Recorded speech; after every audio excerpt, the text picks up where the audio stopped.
T twenty বিশ্বকাপ issue নিয়ে গতকালকে আইসিসি বোর্ড সভায় ভোটাভুটি হয়। সেখানে বাংলাদেশের পক্ষে মাত্র একটি ভোট পড়েছিল, যেটা পাকিস্তান দিয়েছিল। বাংলাদেশ ভারতে গিয়ে বিশ্বকাপ খেলবে না, সেটা সাফ জানিয়ে দিয়েছিল।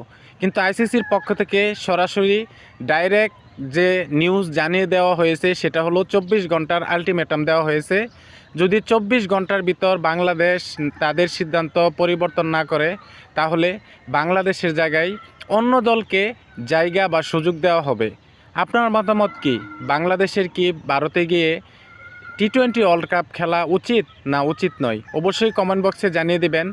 আর আমার মতে টি-টোয়েন্টি বিশ্বকাপটা হাতছাড়া করা উচিত নয়। বাংলাদেশের টি-টোয়েন্টি বিশ্বকাপে খেলা উচিত যদি ভারত সরকার নিরাপত্তা দিতে পারে, সেরকমভাবে নিরাপত্তা দিতে পারে, তাহলে অবশ্যই বাংলাদেশের ক্রিকেটারদের ভারতে গিয়ে টি-টোয়েন্টি ওয়ার্ল্ড কাপে ক্রিকেট খেলা উচিত। আপনার মতামত অবশ্যই জানিয়ে দিতে পারেন।